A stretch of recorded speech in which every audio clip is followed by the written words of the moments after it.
Бүгүнкү сабагыбыз ойлонуунун өнүгүүсү. Ойлоо адам психологиясында эң негизги проблемалардын бири болуп саналат. Ойлоо адамга даяр түрүндө берилбейт. Ал таанып-билүүнүн негизинде пайда болот. Калыптанат жана өсөт. Айлана-чөйрөнүн таасири, тарбия, билим ойлонуунун негизги булагы. Бизди курчап турган чөйрөнүн объективдүү чындыгын үйрөнүү, кабыл алуу, сезүү процесстеринен ойлоо процессине өтөт. Ойлоо адам курчап турган чөйрөнү таанып-билүүдөн болот.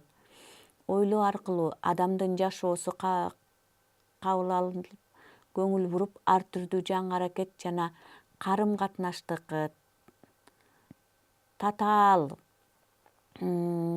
процесс пайда кылат. Мисалы,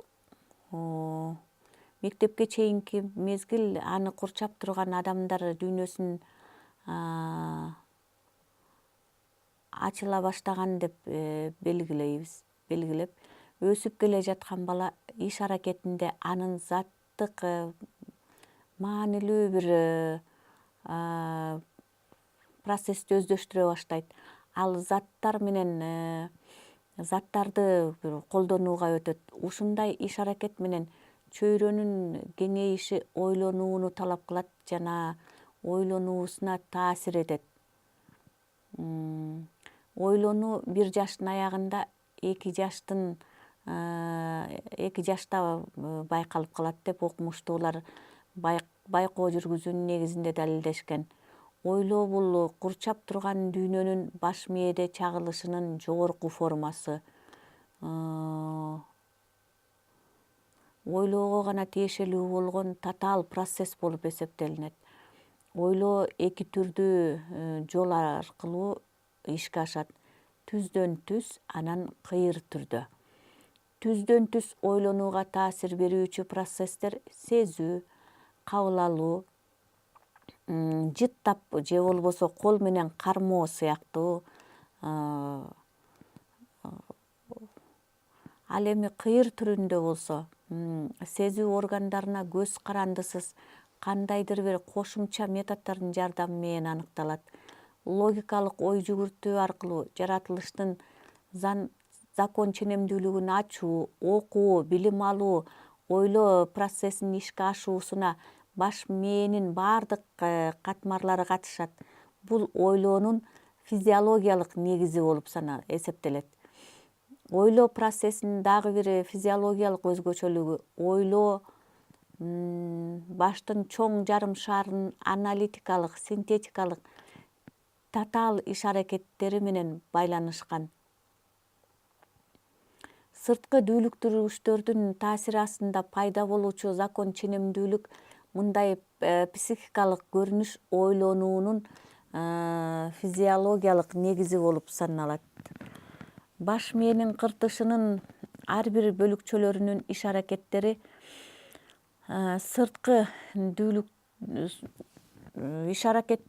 бул сырткы дүүлүктүргүчтөр менен аныкталат. Ошол бөлүкчөлөр козголгондо нервтик чыныгы байланыштар чагылдырылат. Бул ойлоо процессинин берилиши. Ойлоо башка психикалык процесстердей эле баш мээнин азыгы, продуктусу болуп эсептелинет. Эгерде баш мээ кырсыкка учураган убакта ойлоо жүрүшү начарлайт. Же таптакыр жоготуп, ойлоо тарбияга, окууга, адамдын кичине кезинен калыптануусуна муктаж. Себеби социалдык табиятка да байланыштуу. Ойлонуу ымыркай 1 жаштагы кезден деп белгилегендей, бала өсө баштагандан баштап анын таанып-билүүсү өрчүйт. Баланын жашы өсүп, иш аракет, чөйрө татаалдангандыкка байланыштуу ойлорунун көрсөтмөлүү аракеттенүүсү да өсө баштайт. Ар кандай заттарды, оюнчуктарды кармалап көрүү менен бала иш аракеттерди өздөштүрүп, заттардын касиетин таанып, билип, жөнөкөй аракеттерди аткарууга үйрөнө баштайт. Бул жасалган аракеттер айлана-чөйрөгө мамиле ойлонуунун алгачкы формасы болуп эсептелет. Эрте жаш мезгилдеги бөбөктүн ойлонуусунун өнүгүүсүнө анын практикалык өздөштүрүүсүнүн өзгөчөлүгү керек. Аракеттерди аткарууда сөз көрсөтмөсү, айтуулар баланын ой процессине таасир этет. Өсүп келе жаткан ымыркай балага иш аракети, адамдар ортосундагы мамилелер, башкача айтканда баланын ойлоо процессинин өсүшүнө негизги көмөк болот. Венгер улуулар ата-эне менен баланын биргелешкен маселелерин баланын оюн, иш аракеттери менен байланыштырат. Оюн түрүндөгү иш аракети бала кезде өнүгүүнүн турмуштук мектеби. Себеби оюн аркылуу айлана-чөйрө менен байланышып, мамиле түзүп, аны таанып-билүү, ойлонууну өстүрөт. Бала алгачкы ирет улуулардын көрсөтмөсү, аңгемелешүүсүнүн натыйжасында кругозору кеңейип, өсүп, ойлоо процесси жакшырат. Мектеп жашына чейинки пайда болгон ойлоо процесси бала мектепке ойдун жакын ыкмаларына ээ болуусунун негизинде ой процесси маанилүү түрдө жаңы баскычка өтөт.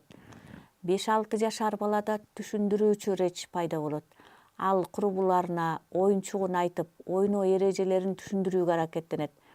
Мындай реч жаңыдан өнүгө баштаган бала ата-эненин түшүндүрүүсүн аягына чыдап уга албайт. Атайын шарт түзүп, кызыктырып, талап коюп, сени угуп, мага берчи деш керек. Бул убакта Выгодскийдин айтуусу боюнча бала өзүнчө сүйлөө, өзүнө кайрылуу, сүйлөө речи, эгоцентрикалык реч пайда болот. Ал ички жана сырткы реч формасында өнүгөт. Ичинен ойлоп, сөз таап, анан айтууга бала акырындап көнө баштайт. Ар бир баланын жаратылышы ар башка. Бир үйдө жашаган балдар да бири-бирине окшобойт. Себеби ар бир баланын ортосунда байланыш башка жана ар бир балага болгон мамилеси бирдей эмес экенин изилдөөчүлөр белгилешкен. Демек, адамды тарбия, окуу, билим алуу мүмкүнчүлүгүнөн ажыратсак, анда ойлоо процесси жаралмак эмес. Анда адам айбандан айырмасы жок болуп калмак. Ойлоо бул адам өзү жашаган чөйрөгө көз каранды болоору шексиз. Ойлонуунун процесстерине илимий тил менен которгондо төмөндөгүлөр кирет. Анализ, синтез, салыштыруу, жалпылоо. Анализ таанып-билүүчү объектинин касиетине, байланышына, катышына жараша болот. Анализ мезгилинде же анын жүрүшүндө ошол нерсенин кызыктуу, маанилүү, эң негизги бөлүгү болгон күчтүү дүүлүктүргүчтөр чечүүчү негизги ролду ойнойт. Ушул күчтүү дүүлүктүргүчтөр баш мээнин кыртышын ойготуп, ойлонууну пайда кылып, ошол эле мезгилде кээ бир мээ кыртышындагы бир мээ кыртышындагы бир дүүлүктүргүч болуп эсептелген айрым касиеттерин тормоздоп салат. Синтез анализде бөлүнгөн компоненттердин толук биригиши. Бул процессте объекттин бөлүнгөн элементтерин бириктирүү, туташтыруу жүрөт. Буга анализ менен синтез процесстеринин ортосунда салыштыруу процесси кирет. Салыштыруу курчап турган чөйрөнү билүүнүн алгачкы этабында түрдүү салыштыруу жол менен таанылат. Бир нече нерселерди, буюмдарды салыштыруу, алардын бири-бирине жакындатуу. Синтезден ушундай бири-бирине жакындатуу синтетикалык актынын жүрүшүндө анализ процесси болуп өтөт. Башкача айтканда, салыштырмалуу кубулуштардын, нерселердин, окуялардын жалпы окшоштуктары жана айырмачылыктары бөлүнөт. Мисалы, студент маданияттын түрдүү функцияларынын түшүндүрмөсүн салыштырып, педагогдун жардамы менен маданияттын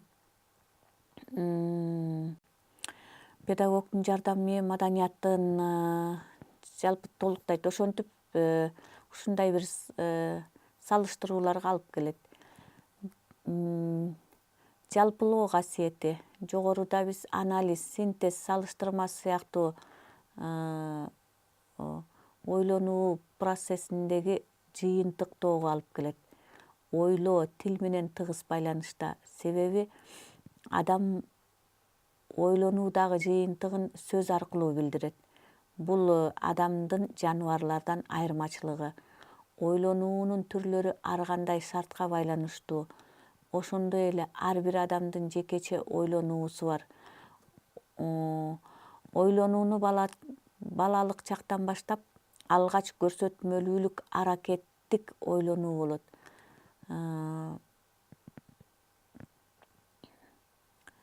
Мектеп жашка чейинки балдарда ойлонуунун көрсөтмөлүк аракеттик түрү жакшы. Балдар ушул куракта оюнчуктар менен таанып-билүүсү кеңейип, улуулардын таасири менен ойлонуу аракети өсө баштайт.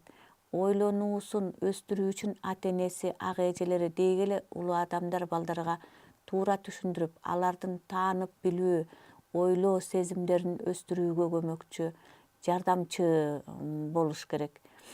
Себеби балдар ушул мектепке чейинки мезгилде көп нерсеге кызыгышат, көп суроолорду жаратат, көп жоопторду күтүшөт, аң сезимдүүлүгү өсө баштайт.